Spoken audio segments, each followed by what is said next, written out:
수강생 여러분, 안녕하세요. 한국의 기업가와 기업가 정신 강좌를 맡은 김태중입니다. 강좌를 통해 만나게 되어 반갑습니다.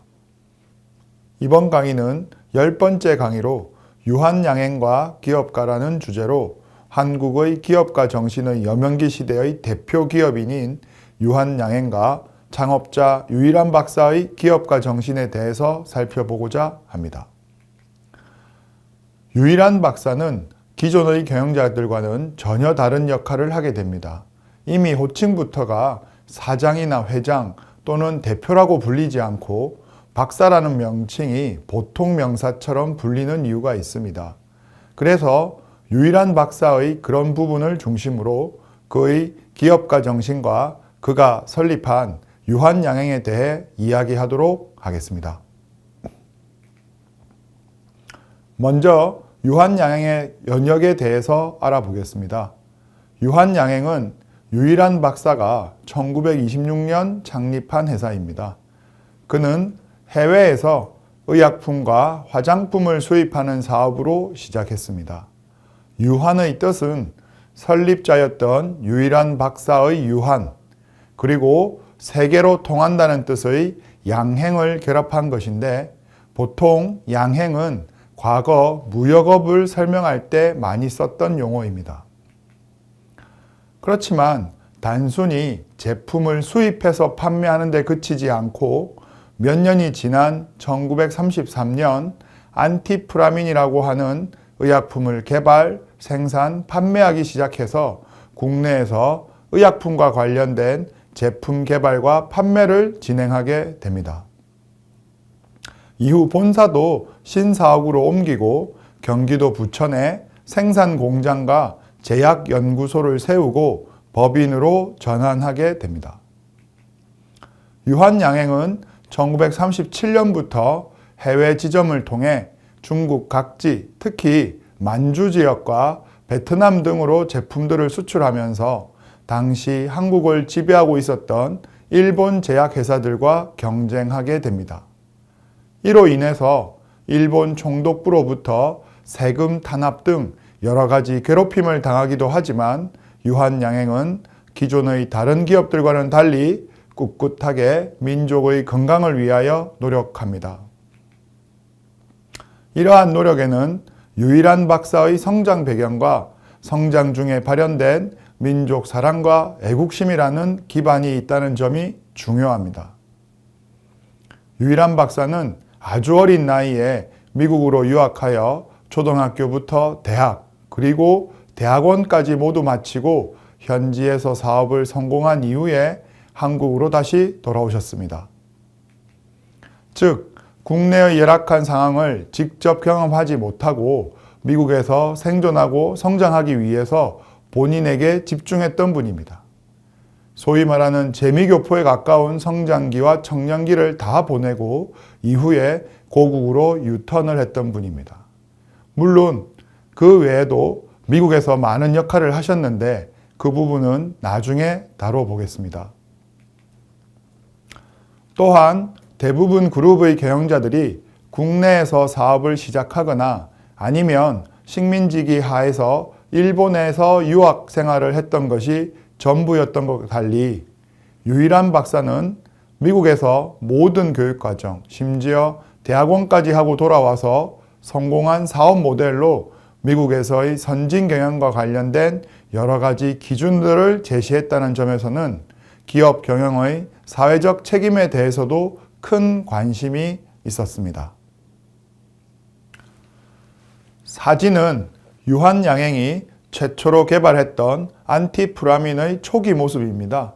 녹색 철제 캔에 간호사가 그려진 생산 초기형으로 국민들에게 저렴하면서 좋은 품질의 소염 진통제를 제공하려는 유일한 박사의 의지가 담긴 제품으로 90년이 지난 지금도 디자인과 제품 형태는 바뀌었지만 여전히 국민들의 치료제로 쓰이고 있습니다.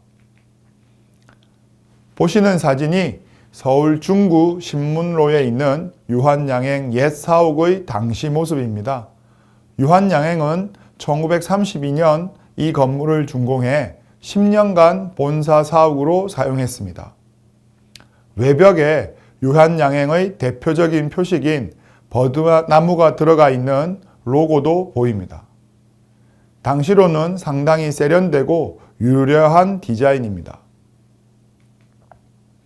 이후 1957년 미국의 아메리칸 사이나미드사와 기술 제휴를 맺고 1962년도에는 증권거래에서 주식을 상장해 자본을 확보하였고 영동포구 대방동에 새 사옥을 세우며 미국의 맥스팩터와 제휴해서 화장품을 생산하기 시작합니다. 이렇게 유한양행은 대부분 국내에서 개별적인 생산을 하기도 했지만 글로벌 기업들이 이미 만들어 놓은 제품을 합작 투자를 통해 가져오기도 했습니다. 당시 한국의 제약 산업의 수준은 매우 낮은 편이었고 글로벌 제약 회사들과의 역량도 차이가 많이 났기에 국민의 건강과 복지를 위해서 유한양행은 적극적으로 글로벌 제약사들과 제약 및 화장품, 위생용품 등의 협력에 나서게 됩니다. 1970년에는 미국의 킴벌리 클라크와 합작해서 유한 킴벌리 주식회사를 설립하게 됩니다. 이 회사는 이후에 유한 킴벌리가 제작 생산하는 다양한 제품들을 통해서 한국의 의학과 미용 산업에 큰 영향을 미치게 됩니다. 사진은 유한양행이 1962년에 옮긴 대방동 새 사옥의 1969년 모습입니다. 유한 킴벌리가 창립 50주년을 기념하면서 만든 로고와 50이라는 숫자 위에 있는 녹색의 원은 자연과 환경을 대표하고 있습니다. 유한 킴벌리는 창립 첫 해 경기도 안양 및 군포 공장을 세우고 한국 최초로 미용 티슈인 크리넥스를 출시하였으며 1971년에는 국내 최초 일회용 생리대 코텍스, 1974년에는 화장실용 휴지 뽀삐, 1983년에는 팬티형 기저귀 하기스를 각각 출시했습니다.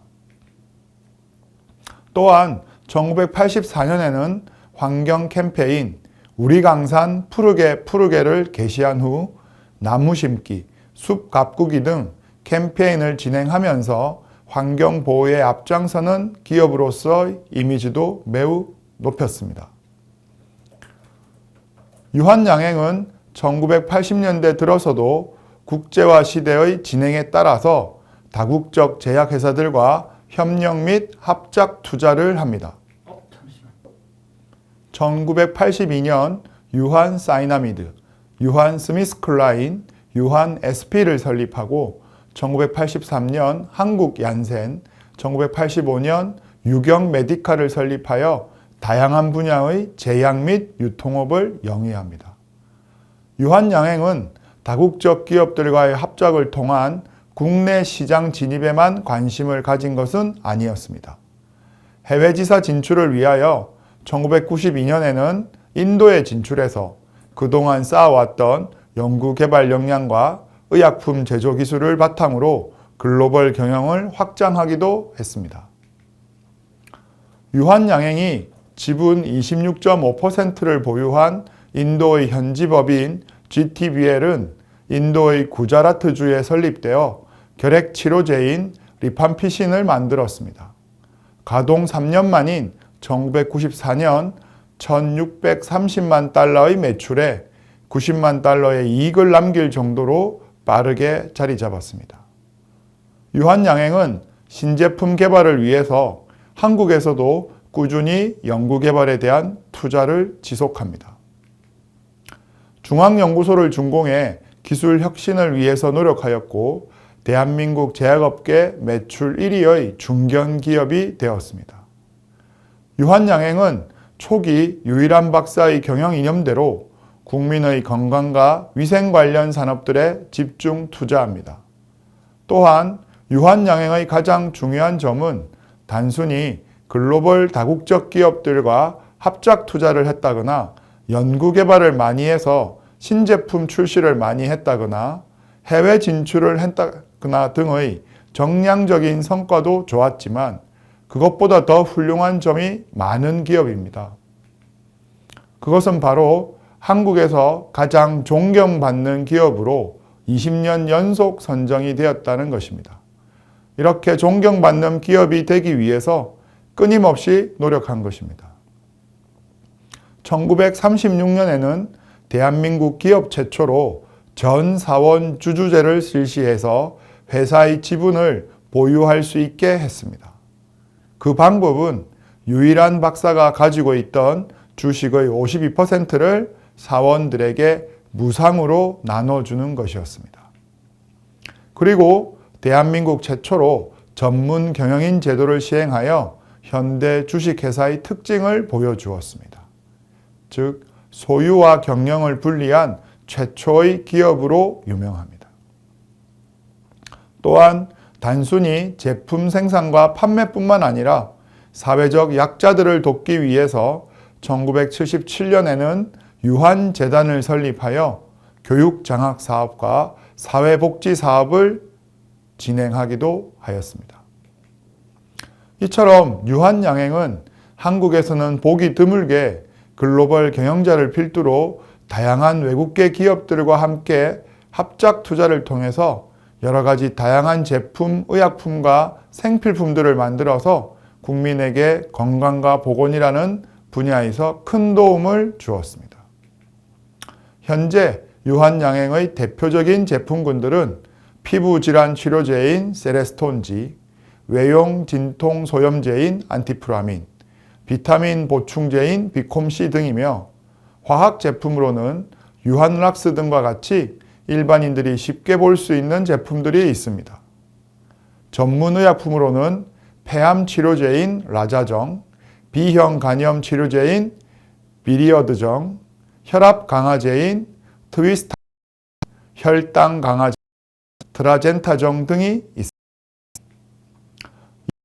2020년 기준 매출액은 1조 8천억 원이며 이건 360억 원. 앞서 살펴본 다른 기업들이 다국 기업들과 대등한 수준의 대기업이었던 것에 비하여 사실 유한양행 큰 편은 아닙니다. 하지만 존경받는 기업 20년 연속 선정 등과 이 시간 이후 살펴서 알 수 있는 것, 유한양행의 경영, 다른 대기업들의 경영에 큰 모범이나 될 수 있습니다. 특히 기업가 정신의 여명기라 불리는 시기에 선진 경영 기법이나 연구개발 투자에 대한 투자뿐만 아니라 사회적 책임과 소명을 다하는 정직한 기업이 되려는 노력은 그 어떤 것보다 더 중요하고 기억해야 될 부분입니다. 이번 시간은 유한양행의 연혁에 대하여 살펴보았습니다. 다음 시간은 유한양행의 유일한 회장에 대해 살펴보겠습니다.